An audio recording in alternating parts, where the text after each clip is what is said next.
드라마 스타트업으로 배우는 스타트업 실전 노하우. 네, 안녕하세요. 저는 스타트업 전문 컨설팅사 디토 파트너스 그룹의 최유환입니다. 본 방송은 IT 이슈 위클리, 제가 매주 해드리고 있죠. IT 이슈 위클리의 번외편 특집 기획 방송입니다. 스타트업 컨설턴트인 제가 바라보는 드라마 스타트업은 과연 어떤 느낌일지, 드라마 속에 나오는 스타트업 용어와 경영 노하우, 그리고 생생한 창업 경험담까지 저의 창업 경험담입니다. 직접 들려드리겠습니다. 자, 그럼 지금부터 드라마 스타트업과 함께 스타트업 실전 노하우를 배워보시죠. 컨텐츠 기획에 도움을 주신 고마저씨께 감사를 드립니다. 자, 오늘의 학습 주제, 드라마 스타트업의 9화와 10화에서 제가 뽑아봤습니다. 자, 첫 번째는 유저가 고객이잖아요. 이런 대사가 나오는데, 자, 사업 모델과 수익 모델의 분리. 사실은 이 용어도 약간 애매한 부분이 있는데요. 자, 어쨌든 이게 이제 전부 다 대사 속에서 나온 용어라서 제가 그대로 그냥 써봤습니다. 자, 뒤에서 좀 설명을 드릴게요. 자, 두 번째 주제는 실전은 더 혹독해요. 데모데이에 나오게 될 예상 질문들을 얘기하면서 했던 얘기인데, 자, 뉴가 베스트는 아니다. 자, 이런 주제로 제가 한번 꾸며봤습니다. 자, 첫 번째 주제 9화에 나오는 건데요. 아니, 뭐, 유저가 고객이잖아요. 이렇게 묻는 서달미의 대사가 있습니다. 먼저 한번 들어보시죠. 네, 내가 서 대표라면 유저만큼 고객 유지도 신경을 쓸 겁니다. 아니, 유저가 고객이잖아요. 보통은 그렇지만 눈길은 다르죠. 눈길은 유저가 수익이 되는 사업 모델이 아니잖아요. 눈길의 고객은 이 사업에 공감하는 재력 있는 사람들이죠. 현재 눈길의 고객은 모닝그룹 하나입니다. 사업 모델과 수익 모델을 분리해야 돼요. 네. 사업 모델과 수익 모델을 분리해야 돼요. 이제 이런 얘기가 있었는데, 자, 본격적으로 한번 얘기를 나눠보죠. 자, 유저와 고객. 사실은 지금 요 대사 안에서는 굉장히 어색한 부분이 좀 있습니다. 제가 이 드라마 전체적으로 되게 좋아하는데, 요 대화 자체는 조금 어색한 면이 있었어요. 자, 유저와 고객을 나눈다는 거는 사실 좀 어색해요. 왜냐하면 이 고객이라는 거는 사전을 찾아봐도 그렇고요. 사실 일반적인 의미의 고객은 그냥 유저랑은 좀 다릅니다. 유저는 말 그대로 사용자인 거고, 고객은 원래는 단골 손님 약간 이런 느낌이 원래는 비슷해요. 그래서 그런 느낌과 비슷하기 때문에 엄밀히 말하면 좀 다른 얘기죠.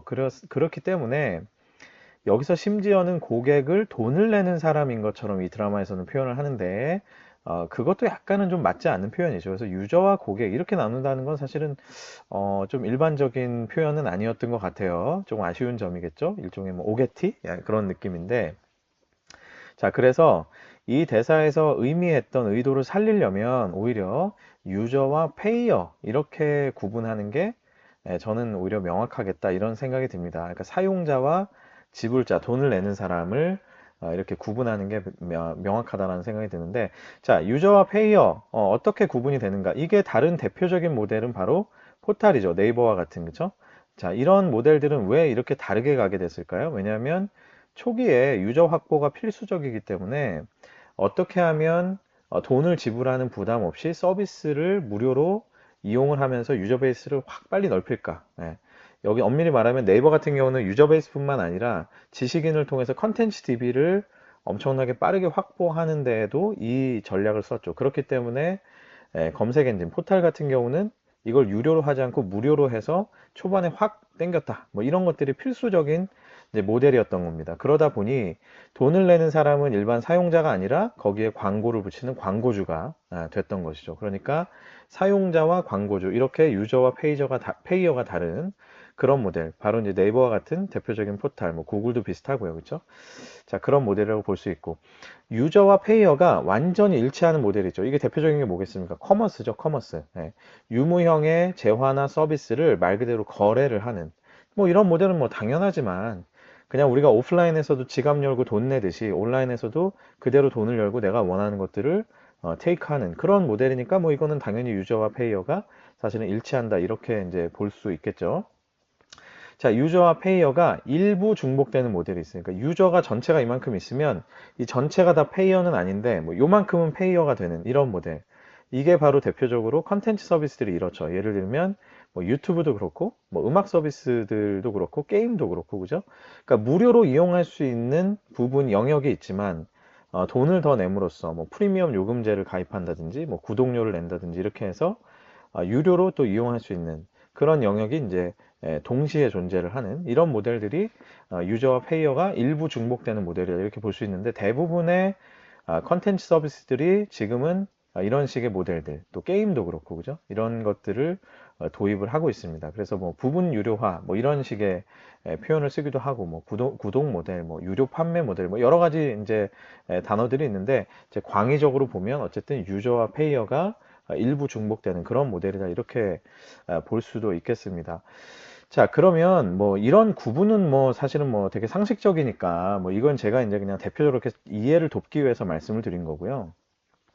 자, 사업 모델과 달리 사실 뭐 사업 모델이란 단어도 이 지금 이제 한지평이 이런 대사를 하는데 이것도 사실 어색하긴 해요. 그러니까 뭐 제 입장에서는 오히려 서비스 모델 이렇게 표현하는 게 맞는 것 같고 일반적으로 업계에서는 사업 모델과 수익 모델을 약간 혼용해서 쓰는 분위기가 있습니다. 예. 뭐 비즈니스 모델, 뭐 프로핏 모델 이렇게 영어로 쓰자면 조금 다른데 사실 우리말로 하자면 사업 모델, 수익 모델이 왠지 좀 비슷해요. 그냥 쉽게 말하면 뭐 누군가가 만약에 사업 모델이 뭐예요? 이렇게 얘기했을 때 이 사업이 돌아가는 구조를 설명하는 그런 경우는 별로 없고요. 보통 사업 모델이 뭐예요? 이렇게 얘기를 하면 돈을 어떻게 벌어요? 이런 식의 질문인 거예요. 그래서 일반적으로는 오히려 사업 모델과 수익 모델을 좀 비슷한 단어로 쓴다라는 거를 제가 말씀을 드리고요. 그래서 이제 좀 더 명확하게 수익 모델 그냥 이렇게 제가 써보겠습니다. 수익 모델을 정의할 때 자, 어떤 것들을 고려해야 되느냐. 지금 현재 현존하는 인터넷 온라인 비즈니스에서는 크게 보면 광고, 커머스, 그리고 뭐 유료 판매, 유료 모델. 그러니까 뭐 부분 유료가 됐든 뭐 완전히 유료가 됐든 하여튼 유료 모델이 있죠. 이렇게 세 가지가 크게 보면 있습니다. 그죠? 뭐 대부분의 사업자들이 다 여기 셋 중에 하나로는 거의 다 이제 해당이 되는 그런 모델이라고 볼 수 있어요. 자, 1번 같은 경우는 특이하게 유저가 아니라 이제 기업이 돈을 내는 그런 모델이겠죠. 그리고 2번은 유저가 직접 내고 3번도 유저가 직접 내는 뭐 가끔씩은 다른 기업이 내는 경우도 좀 혼재하긴 하지만 자, 광고부터 한번 보겠습니다. 많은 사람들이 제가 이 부분을 좀 강조하고 싶은데 많은 사람들이 우리 서비스는 무료니까 그러니까 광고를 붙이지 뭐 이렇게 생각합니다. 예. 다시 말해서 무료 서비스를 하면서 자, 돈 어떻게 벌 거예요? 그럼 광고요. 네, 광고 붙일 건데요. 이렇게 설명하거든요. 자, 그런데 그렇게 말하는 대부분의 서비스에 생각보다 광고를 붙이기에 굉장히 불가능한 혹은 광고를 붙여도 돈이 되기 어려운 수준의 그만큼 트래픽의 스케일이 많이 나기 어렵다든지 아니면 시장 내에서 경쟁 관계 때문에 실제로는 광고를 수주하기가 현실적으로는 굉장히 어렵다든지 이런 식의 서비스를 가진 경우가 굉장히 많아요. 그래서 아주 그냥 막연하게 나이브하게 그냥 우리 이제 무료 서비스고요. 여기 유저들이 모이면요. 나중에 광고 붙여서 돈 벌려고요. 이렇게 설명하는데 그거는 정말 오산입니다. 네, 정말 오산. 지금 특히나 또 그런 분들 중에 이런 얘기 하는 분들이 있죠. 옛날에 네이버도 뭐 이렇게 광고 붙일 줄 몰랐다던데요. 뭐 카카오톡도 뭐 불과 작년부터 카카오톡보드에 광고 붙여서 이렇게 잘 되잖아요. 유저만 모이면 뭐 광고 붙일 수 있잖아요. 이렇게 이제 얘기를 하는데 자, 지금은 옛날 시대가 아니에요. 네이버처럼 포탈이 하나 딱 생기니까 독보적으로 막 엄청 국민적인 서비스가 되고 카카오톡이 나오니까 막 국민적인 서비스 이런 지금 시대가 되기는 굉장히 어렵다는 거죠. 그러니까 물론 본인이 하는 그 서비스가 그런 식의 국민적인 서비스가 될 수도 있을 겁니다. 그러나 많은 확률에서는 그렇게까지 트래픽을 모으기가 쉽지 않기 때문에 그냥 막연하게 우리 뭐 유저 모이면 뭐 광고 붙이자. 뭐 한 10만 명 오면 뭐 광고 붙이면 되지. 뭐 이렇게 생각하면 완전히 오산이에요, 오산. 예전에 제가 이거는 뭐 어떤 정답이 있는 건 아니고요. 근데 예전에 제가 광고 쪽에 계신 분하고 한번 이런 대화를 나눈 적이 있어요. 이게 도대체 이 트래픽이 어느 정도나 돼야 정말 광고를 붙일 수 있다 이렇게 표현을 할 수 있냐 라고 얘기했을 때 이렇게 정설은 아니지만 그냥 뭐 한 달에 뭐 하다못해 한 100만 정도 비짓은 나와야 방문 수가 100만 정도는 나와야 뭐 광고를 좀 붙일 수 있지 않을까 뭐 이런 대화를 좀 나눈 적이 있어요. 그러니까 그만큼의 우리가 생각한 것보다 훨씬 더 큰 규모의 스케일로 트래픽을 모을 수 있지 않으면 그냥 막연하게 우리 나중에 돈이요 수익 모델이요 그냥 광고 붙일게요 이렇게 얘기하는 거는 굉장히 어려운 얘기라는 겁니다. 굉장히 나이브한 얘기예요. 그리고 요즘에는 옛날만큼 그렇게 그냥 광고 붙일게요라고 했을 때 뭐 예를 들면 투자사나 뭐 어떤 뭐 과제를 심사하는 심사위원들이나 뭐 그렇게 막 이렇게 좋게 보지 않아요. 그냥 뭐 아유 이거 뭐 또 광고 붙인다고 하네. 이게 얼마나 되려고 이렇게 생각하거든요. 그만큼 쉽지 않은 얘기다 이런 겁니다. 그래서 제가 이렇게 표현을 해놨는데 자 우리 서비스요. 우리 무료거든요. 무료니까 나중에 광고 붙이려고요. 이런 순서가 아니고요. 마인드를 좀 바꾸셔야 돼요. 자, 우리 서비스 가만히 보니 트래픽의 스케일이나 이런 것들이 어느 정도 가면 이 광고 붙일 자신이 좀 있는데요. 예.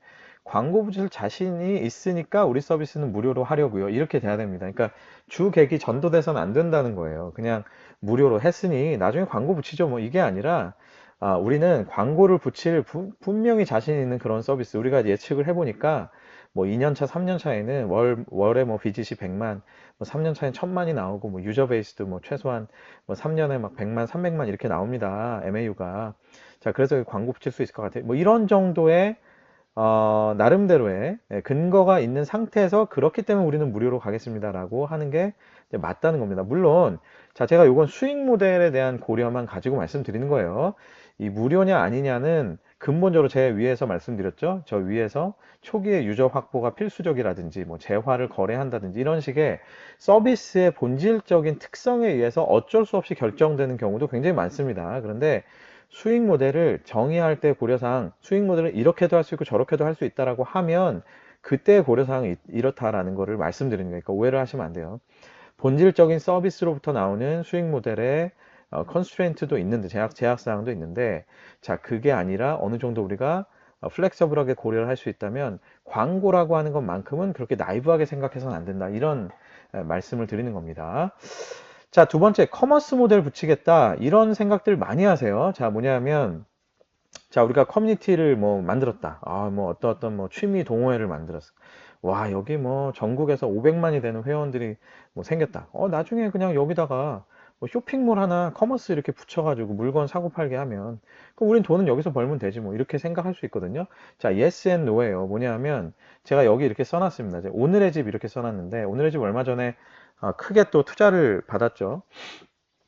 자, 오늘의 집이 전형적으로 커뮤니티, 인테리어와 관련된 얘기를 나누는 커뮤니티로 성장을 했는데 거기에 자연스럽게 커머스, 가구나 뭐 인테리어 집기, 뭐 이런 여러 가지 잡화 이런 것들을 살 수 있도록 커머스 기능을 딱 붙임으로써 바로 수익 모델이 해결된 아주 좋은 모델이었어요. 자, 그런데 반면에 굉장히 많은 서비스들이 제가 뭐 특정 서비스를 말씀드리지 않겠습니다만 서비스와 커머스 기능이 그냥 따로 노는 경우가 있어요. 포인트몰이 대표적이죠. 그냥 예를 들면 방문을 하면 방문할 때마다 1포인트씩 줘요. 뭐 글을 쓰면 10포인트를 줘요. 그리고 그 포인트를 모아서 짠 갔더니 무슨 커피를 살 수 있고, 뭘 살 수 있고, 뭐 그런 식의 포인트몰을, 뭐 말도 안 되는 손에 드는 손풍기 막 이런 거 살 수 있고, 이것도 되게 물건도 허접하죠. 막 그런 거 모아놓는 포인트몰 같은 경우가 있어요. 그러면 그 사업자들은 어딘가에서 IR을 할 때, 자기들은 이 활동 내역에 따라 포인트를 주고 우리는 포인트몰에서 하고 포인트몰에서 팔리는 것만큼 우리는 거기서 수수료를 받아서 돈을 법니다. 이렇게 설명을 할 텐데 이런 경우에 대부분의 경우에 제가 본 이상 성공했던 케이스가 없을 정도로 이 포인트몰은 거의 잘 되지 않습니다. 왜 그럴까요? 서비스와 자연스럽게 연계가 되지 않기 때문에 그래요. 오늘의 집 같은 경우는 인테리어에 대한 얘기를 자연스럽게 나누다가 그 얘기에서 봤던 물품들, 거기서 내가 사고 싶었던 물건들, 이런 것들이 바로바로 커머스로 이렇게 추천이 되는, 그러니까 굉장히 심리스한 고객의 경험을 만들어내는 서비스 상에서 아주 자연스러운 연계를 만들어내기 때문에 이게 가능한 거고, 그냥 서비스는 서비스고 그냥 여기서 모인 포인트 가지고 포인트몰 가서 뭐 사세요 이렇게 하면은 뭐 그거는 뭐 100점 100패죠. 그거 사람들 아무도 사실은 거기에 이제 요즘엔 관심 없어요. 그러니까 커머스 모델로 우리는 돈 벌게요 라고 했을 때는 서비스와 정말 자연스럽게 연계가 잘 될 수 있겠다는 자신이 있을 때 그걸 하셔야 됩니다. 그러니까 이런 것들을 잘 고려하셔야 돼요. 자, 세 번째, 유료화, 부분 유료화 이런 것들을 할 때는요. 결국은 유저들의 지불 능력 그리고 경쟁사들이 어떻게 하고 있는지 이런 것들을 잘 먼저 고려하셔야 됩니다. 이거는 뭐 거의 프라이싱의 ABC죠. 그죠? 이 어포더빌리티와 경쟁, 컴피티션의 수준을 고려를 해서 시장 가격을 고려를 해서 뭐 그거보다 좀 싸게 혹은 비싸게 뭐 이런 식으로 잘 이제 설정을 하셔야 될 거고. 자, 그거보다 더 중요한 건 제가 노란색으로 칠해놨는데, 밸류 포 머니가 전 정말 중요하다고 생각해요. 많은 경우에 어, 원래 무료 모델이었다가, 자, 우리가 이제 유료 모델 부분 유료화를 좀 하겠습니다 하고 부분 유료화를 해요. 근데 사람들이 어떻게 해요? 이 유료 모델, 유료 이 요금제는 전혀 가입하지 않고 계속 무료만 써요. 그런 경우가 생각보다 정말 많아요. 예. 그래서 나는 야심차게 유료 모델이라고 하고 뭐 베너핏도 뭐 준다고 하고 했는 사람들은 뭐 별 관심 없고 뭐 나는 이거 쓸래. 뭐 이런 경우 정말 많죠. 그래서 결국 밸류 포 머니가 아주 극명하게 차이가 나는 그런 식의 유료화 모델을 설계하지 않으면 유저들은 절대 움직이지 않는다라는 것들을 아주 정확하게 인지를 하고 계셔야 됩니다. 예. 그래서 제가 사업 모델과 수익 모델을 분리하는 경우, 그리고 그렇게 분리를 했을 때 다양한 형태의 수익 모델이 가능한데 수익 모델을 정의할 때 어떤 것들을 고려해야 되는지 이런 것들을 말씀드렸는데요. 사실 이거 굉장히 큰 얘기거든요. 어떻게 보면 이거는 어떤 사람 같은 경우 아마 책도 한 권 쓸 거예요. 네, 그만큼 큰 얘기인데 하여튼 중요한 에센스만 제가 말씀을 드립니다. 이런 중요한 포인트를 반드시 머릿속에 두시고 그리고 의사결정할 때 이런 것들을 절대 놓치시면 안 된다라는 겁니다. 자, 두 번째, new가 새로운 것이 베스트, 최고는 아니다. 이런 의미인데 우선 드라마 속 대사를 먼저 들어보시죠. 서 대표가 데모데이 때 들을 예상 질문들입니다. 실정은 더욱 똑해요.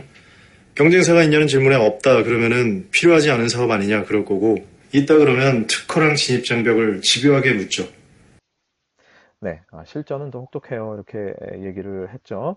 자, 이게 이제 서달미가 발표하기 전에, 데모데이 발표하기 전에 서달미랑 좀 관계가 어색한 한지평이 이제 남도산을 불러다가 받아 적으세요 이러면서 막 쭉 적고, 남도산이 이게 뭡니까? 그랬더니 이제 뭐 예상 질문입니다 이러면서 부연 설명하는 장면에서 나온 얘기죠. 뭐 새로우면 새로운 대로 챌린지를 받고 이런 얘기인데 한번 어떤 내용일까요? 자, 뉴가 베스트는 아니다. 새로운 것이 최고는 아니다. 라는 거. 그러니까 실전은 더 혹독하다라는 얘기는 뭐냐면 우리가 막연하게 생각하면 그냥 무조건 뭔가 새롭고 신선한 걸 하면 시장에서도 좋아하고 투자자도 좋아하고 그럴 것 같잖아요. 근데 전혀 그렇지 않다는 겁니다. 그러니까 무조건 새롭다고 해서 그게 반드시 좋은 건 아니다. 이걸 제가 사실 말씀드리고 싶은 거예요. 이게 사실 결론이에요, 그냥. 그래서 우리가 뭔가 스타트업을 하기 때문에 무조건 새로워야 한다. 이런 식의 강박관념에서 저는 좀 벗어났으면 좋겠습니다. 예. 왜냐하면 새로우면 새로운 대로 또 챌린지를 받아요. 아까 한지평도 그런 얘기를 했지만 이 한마디로 얘기하면 그죠. 컨셉 프루프와 사업성 검증을 둘 다 해줘야 되는 어려움이 있어요. 자, 예를 들어 봅시다. 배달의 민족이 잘 나가요. 근데 막 수요의 성장에 비해서 막 이 공급의 속도가 못 따라가요. 자, 이런 경우에 요기요가 짠 하고 탄생을 했어요. 자, 그럼 요기요는 이 컨셉 프루프 할 필요 있습니까? 전혀 없죠. 배달의 민족이 다 보여줬잖아요. 이미 잘 된다. 그럼 요기요는 뭐만 보여주면 돼요? 우리는 이런 식으로 차별화 살짝 하고 뭐 요렇게 운영해서 배달의 민족과 비슷한 혹은 뭐 더 나은 뭐 심지어 뭐 프로피터빌리티 보여드릴게요. 왜? 우리는 1등이 아니니까 시행착오 코스트 안 들어가요. 우리는 요만큼만 넣어주면 바로 요거 카피해서 그냥 쫙 달려갈게요. 이런 식의 개런티를 할 수 있겠죠. 그러니까 결국 컨셉 자체가 되느냐 안 되냐는 이제 요기요 입장에서는 2위 사업자, 팔로워 입장에서는 뭐 크게 이렇게 어려운 게 아닌 거예요. 그냥 어쩌면 IR 장표도 그죠? 네. 뭐 무슨 요기요 사업 뭐 IR 괄호치고 뭐 배달의 민족 뭐 유사 모델 뭐 이렇게 썼을 수도 있어요. 예를 들어서 뭐 제목이 아니더라도 어딘가는 그만큼 전달하기도 쉽고 설득하기 굉장히 쉽다는 거죠. 그러나 전혀 새로운 모델이라고 하면 이걸 뭐라고 비교해요? 그죠? 어떤 사람이 새로운 그 개념을 받아들일 때 가장 본능적으로 하는 그 행동이 뭘 것 같으세요? 기존에 내가 알고 있는 것 중에, 머릿속에 있는 것 중에서 다 끄집어내서 최대한 얘랑 비슷한 걸 꺼내요. 그 다음 얘랑 자꾸 비교하면서, 얘는 요렇게 생겼던 놈을 내가 알고 있었는데, 얘는 여기서 요거 다르고, 요런 모델이구나. 이렇게 이해하는 게 심리적으로 봤을 때 사람의 본능적인 행동이죠. 그러니까 전혀 새로운 모델을 이해시킨다는 건 굉장히 많은 노력이 들어간다는 겁니다. 그리고 그 노력 끝에 그걸 설득하고 설명하고 전달하는데 성공한다는 법도 사실은 없어요. 그러니까 그렇기 때문에 우리가 사업을 함에 있어서 무조건 새로워야 된다? 이런 강박관념에서 저는 좀 벗어날 필요가 있다라는 생각이 듭니다. 제가 종종 얘기하는 건데 자, 중요한 건요, 최초냐 아니냐, 이런 게 아니에요, 사실. 최초냐 이런 게 중요한 게 아니라 그냥 사업이 잘 될 거냐예요. 최초든 뭐 최후든 뭐 이런 건 별 상관이 없고, 그래서 그 사업이 잘 될 거야? 그냥 이게 유일한 관점인 거예요, 엄밀히 말하면. 예. 그러니까 당연히 최초면 뭐 흥미롭고, 뭐 투자자들의 뭐 초반에 컨택에서 굉장히 좋은 반응도 이끌어낼 거고, 뭐 좋죠. 근데 그게 다가 아니라는 거예요. 그러니까 제가 최초라는 걸 무시하는 게 아니고요. 이게 최초라고 하는 게 다가 아니라는 겁니다. 그걸 위해서 모든 걸 막 사활을 걸거나 혹은 최초가 아니라고 해서 뭔가 실망하고 막 그런 사업 모델을 뭐 드랍하고 뭐 그럴 필요가 없다는 거죠. 중요한 건 어쨌든 사업이 잘 되느냐 이겁니다. 스타트업 CEO들이 가끔씩 뭐 본인 스스로는 이렇게 표현 안 하겠지만 저는 이제 뭐 굉장히 많은 스타트업들을 만나면서 같이 일을 하잖아요.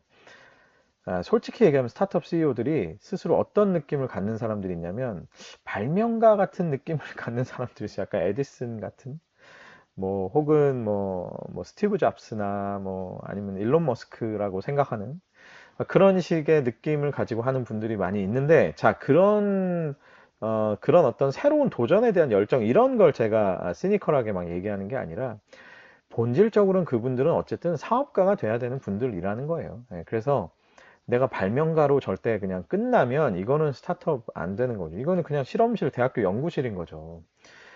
저는 개인적으로 어떤 때는 이렇게 스타트업이란 단어도 되게 싫어요. 왜냐면 이게 스타트업이란 단어 자체가 뭔가 되게 특수하고 뭔가 무조건 뭔가 새롭고 막 신선해야 되고 막 이런 거, 그다음에 뭔가 새로운 걸 무조건 도전해야 되고 막 이런 느낌을 주는데, 솔직히 저는 가끔씩 그런 표현을 합니다. 일부러 이런 표현하는 거예요. 뭐냐면 아이 뭐 우리 뭐 스타트업 뭐가 대단합니까? 그냥 기업이죠, 그냥 기업. 뭐 좀 더 얘기하면 그냥 소기업이죠, 소기업, 초소기업 막 이런 얘기해요. 또 조금 완화해서 표현하면 뭐 초기 기업 뭐 이 정도 되는 거지. 그러니까 그냥 회사라는 거예요. 어쨌든 사업을 하기 위해서 모인 사람들이고 그 사람들을 이끌어서 뭔가를 만들어내야 되는 CEO는 당연히 사업을 하는 사람입니다. 그러니까 사업이 잘 되느냐가 중요하지 뭔가 새로운 것만이 중요한 것은 아니다. 이런 말씀을 드리고 싶어요. 생각보다 이 강박에 묶여 있는 분들이 굉장히 많기 때문에 제가 이걸 일부러 주제로 하나 뽑아 본 겁니다.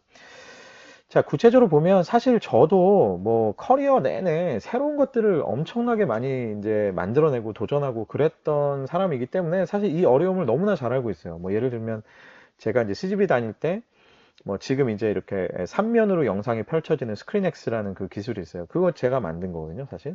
뭐 그런 거라든지 뭐 국내 아주 유일한 그런 그 의사들이 쓰는 의사 전용의 뭐 의료 지식 포탈, 지식인 Q&A 같은 그런 서비스 만들어서 지금도 운영되고 있는데 그것도 제가 만든 거고 또 뭐 라인에 있을 때 뭐 이거는 이제 직원들하고 같이 만들었지만 하여튼 라인에서 일종의 배달의 민족 같은 라인 그 태국에서 이제 태국 라인에서 넘버원을 하고 있는 오토 서비스, 라인맨이라는 서비스 이런 것들 만들 때 이런 것들 전부 다 그냥 새로운 모델들이었어요. 전혀 시장에 없는.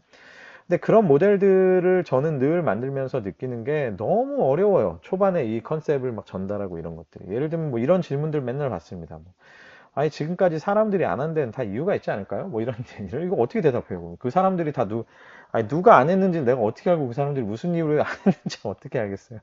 근데 이런 거 진짜 대답하기 어렵거든요. 그다음에 자, 이 모델을 사람들이 진짜 시장에 나오면 좋아할 거라고 어떻게 확신합니까? 이것도 내가 뭐 사실 어떻게 알아요? 솔직히 뭐 약간의 서베이를 하고 뭐 뭔가를 하고 해서 전달은 하겠죠. 그게 이제 저의 최선이긴 한데 근본적으로 이런 식으로 질문한다는 거는 자기는 사실 별로 안 꽂힌다는 거잖아요. 그러니까 여기다 대고 뭐라고 대답을 하겠어요. 그죠? 그 다음에 뭐 한 번도 시도해 본 적이 없는 사업이기 때문에 굉장히 트라이얼 앤 에러도 많을 텐데 저 지금 잡아놓은 비용 계획을 믿을 수 있느냐? 저게 얼마나 정확하겠느냐? 이런 질문들. 그 뭐 이것도 사실 밑도 끝도 없이 할 말이 없죠. 자, 그다음 마지막으로 또 이제 투자사하고 제가 예전에 있었던 일인데 뭐 유사 사례가 너무 전혀 없어서 제가 예전에 이제 보컬 트레이닝 이런 것들을 온라인으로 하는 또 그런 모델도 만들었었어요. 이거는 제가 성공하지 않아서 아까 앞에 말씀 안 드렸던 건 제가 폭삭 망했다고 말씀드렸던 사업이 그거였습니다. 보컬 트레이닝, 뭐 악기 강습 이런 것들을 메가 스터디처럼 온라인으로 해주는. 근데 그런 그 사업을 했을 때 VC들을 만났을 때 이런 얘기를 들었죠. 유사 사례가 너무 없어서 국내든 해외든 그때 그 당시가 2013년이었어요. 지금이었으면은 뭐 많죠. 뭐 미국의 마스터 클래스라는 것도 있고, 뭐 한국의 뭐 클래스 101도 있고, 뭐 여러 가지 있죠. 타링도 뭐 그런 식의 강의를 하고 있고. 근데 당시에는 전혀 진짜 사례가 없었거든요. 그러다 보니까 저희 도저히 밸류에이션을 하기가 어렵네요. 물론 뭐 이거 뭐 핑계였을 수도 있는데. 자, 어쨌든 이런 식의 챌린지들을 굉장히 많이 받게 됩니다. 그러니까 말씀드리고 싶은 건 뭐 새로운 걸 도전하는 그 도전 의식에 찬물을 얻는 건 절대 아니거든요. 오해하시면 안 되고요. 그러나 새로운 걸 만들었다는 것만으로 뭔가 만족하고 그걸로 뭔가 워킹하겠지 이렇게 생각하는 거 일단 금물. 그 다음에 새롭지 않다고 해서 뭔가 흥미가 떨어지고 또 이건 아니 이것도 금물. 예, 둘 다 금물이라는 거예요. 그러니까 중요한 기준은 새로움이 아니라 사실은 사업이 되느냐 안 되느냐인 거고 새로운 것만이 베스트다 이렇게 생각할 필요는 없다는 겁니다. 자, 키워드로 좀 정리를 해볼까요? 사업 모델과 수익 모델의 분리 요 부분에서는 결국은 다른 거 뭐 여러 가지 제가 말씀을 드렸는데 가장 많이 오해를 하는 게 그거죠. 광고. 우리 서비스요 무료니까 나중에 광고 붙이려고요. 이렇게 절대 안 됩니다. 광고 붙일 자신이 있어야 그때 무료라는 정책을 유지하시는 것이 맞다. 그런 얘기고요. 자, 두 번째, 뉴가 베스트는 아니다. 이 부분 결국은 사업이 잘 되느냐 이게 이제 핵심이다. 요거를 절대로 특히 CEO들은 놓치면 안 된다라는 것들을 다시 한번 강조를 드리겠습니다. 자, 오늘 강의 여기까지입니다. 네, 다음 편을 또 기대해 주십시오. 지금까지 스타트업 전문 컨설팅사 디토파트너스 그룹의 최유한이었습니다. 감사합니다.